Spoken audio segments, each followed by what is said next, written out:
Hey guys, welcome back to another video. Now today's video is going to be all about the global value of the pound falling and what would that mean for you as an internationally trained medical professional who is looking to apply for jobs in the UK, or an international student who is looking to come to the UK in the January 2023 or the September 2023 intake.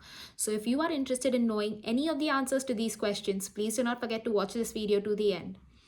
Now, before we begin, I would just like to say that I have started a new Instagram page and it would be really appreciated if all of y'all could follow me on Instagram and show me your love and support.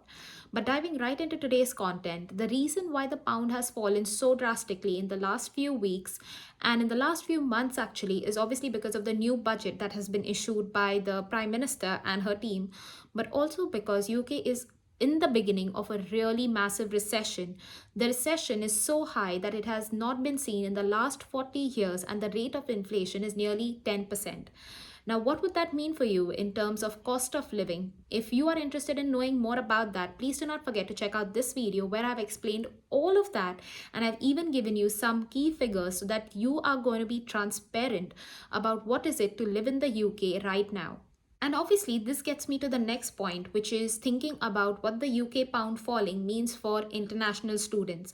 Now, if you are a student who is considering to come to the UK to study, this means obviously a big influence on your tuition fee. Now, let's just talk about the negative aspects first and then go ahead and talk about the positive aspects.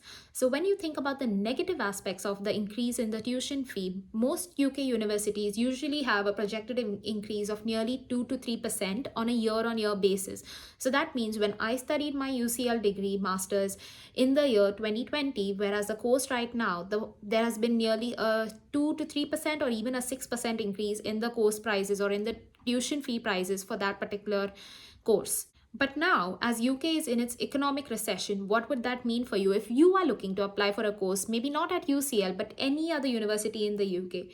So, firstly, you need to be aware that UK issues a lot of scholarships and grants to encourage international students to be applying in the UK. Now, obviously, because UK is in an economic recession, that means that these scholarships and grants are going to be taken away or are going to be reduced just so that the UK's economy can use all of these funds to help itself and survive over the span of its economic recession. So obviously that means reduction in the number of scholarships or the grants that are available to international students. Now, the second bit that you should be aware about in terms of tuition fee is that, as I explained before, the cost of the tuition fee keeps rising nearly by 2 to 3% every year, and it is projected that this cost is going to be even higher during the time of the economic recession.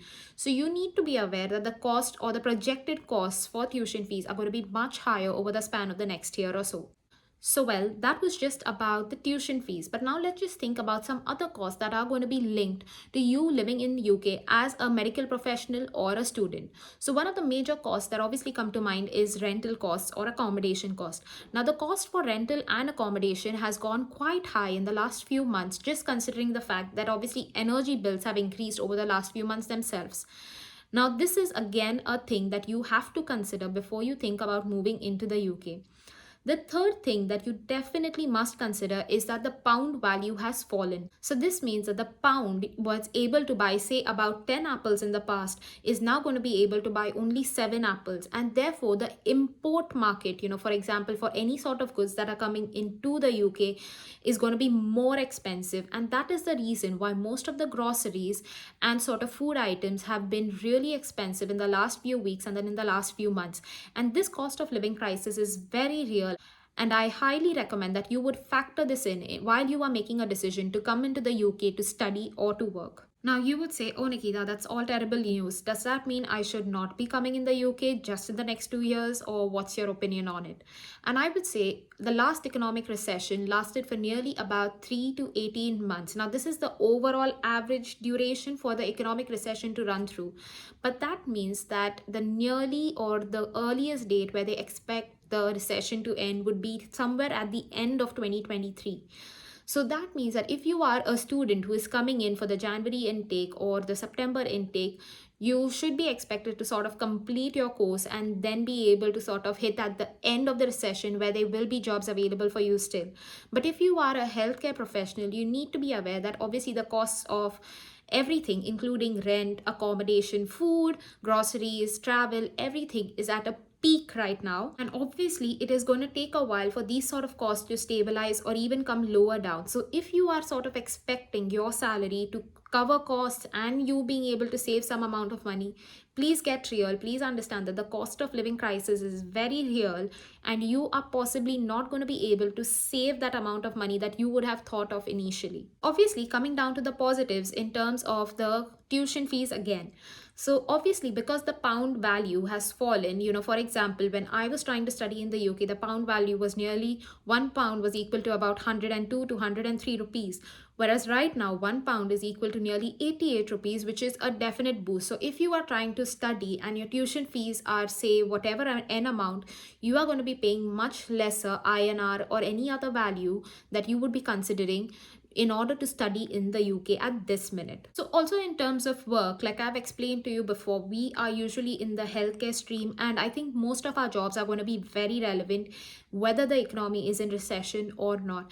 And that being said, I just did a quick search this morning on all of the sort of jobs available on the NHS website and the Track Jobs website, and I must say that the number of jobs that are available are still consistent, if not more. So I would say do not be worried, especially if you are a healthcare professional and are trying to apply for jobs within the NHS or within the UK specifically for healthcare streams. But again, if you are going to have a dependent and that person's job is quite heavily influenced by the economic recession, I would say consider those decisions before thinking about coming to the UK. You should be able to sort of manage your own cost as well as your family's cost once you are thinking about making that transition to the UK. So also just in terms of some quick advice that I would like to share with you all about whether I think you should be coming to the UK or no. So I would say if you are considering to come into the UK and knowing that the economic recession has just begun, you would want to be mindful about what is the cost that you would have in the bank right now to be coming in the UK.